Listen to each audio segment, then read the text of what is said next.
Alright, hey guys.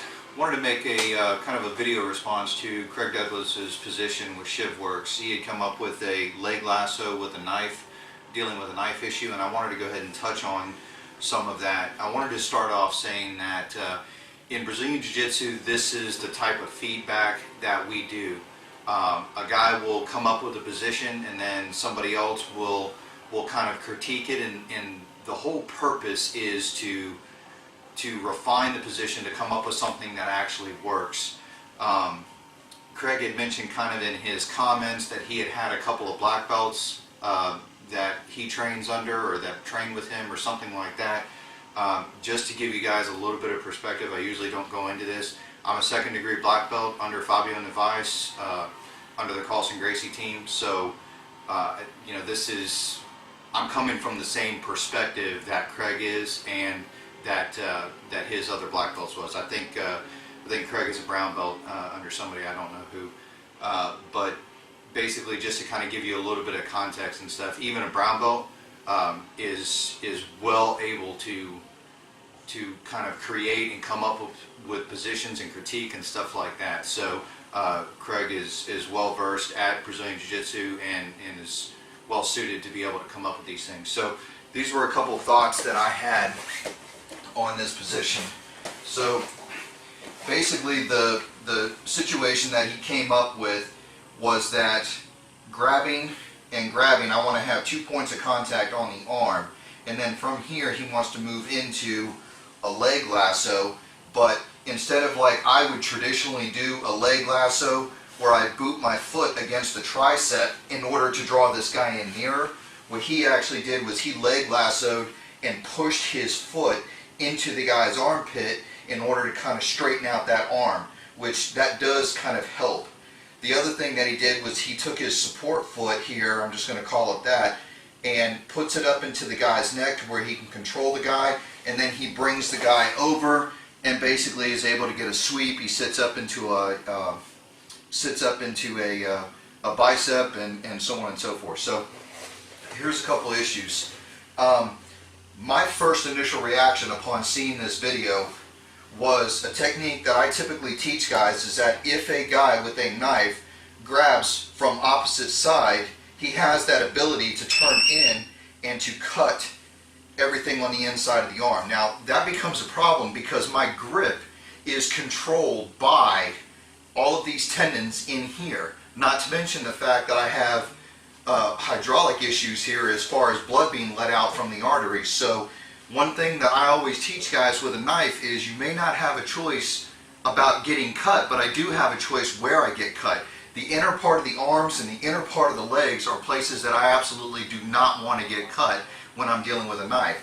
I could take a couple hits on the back of the arm and things like that. I'm not going to say it's not going to cause some damage, but it's not going to cause immediate life-threatening issues. So this particular grip here, the first thing that stood out was the fact that the knife is oriented towards the insides of the arm.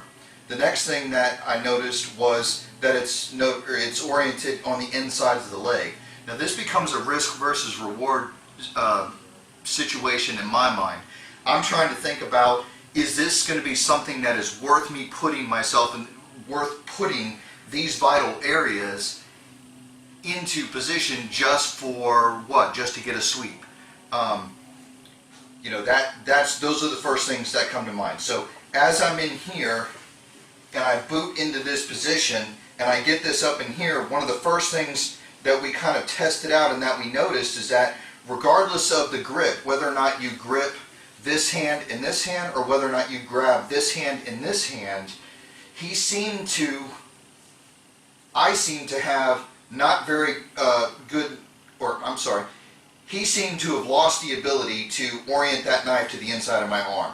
So the normal traditional method for basically being able to cut the inside of the arm, this position did apply enough force and enough control that he is not able to get to the insides of my arms. And in order to get to the insides of my legs, he's going to have to get through my arms first. So that's just my first couple of thoughts there. But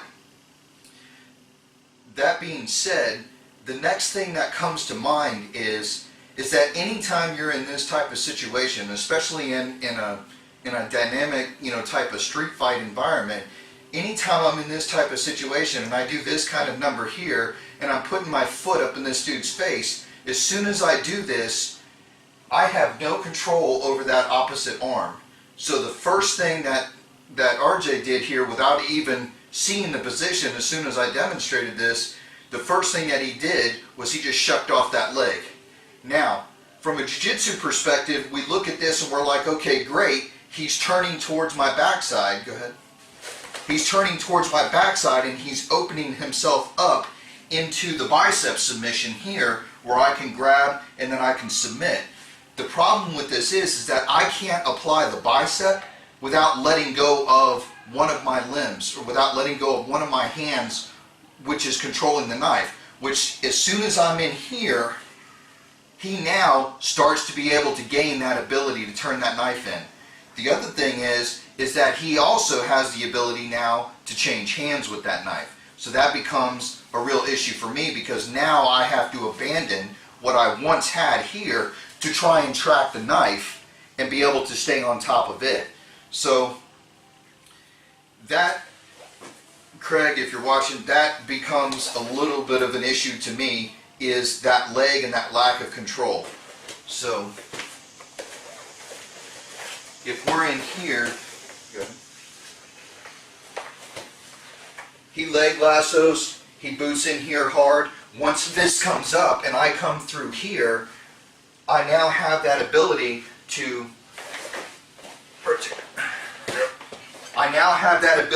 reinforce my grip, and then from here to be able to come into him, or to be able to, switch hands from here and be able to come in.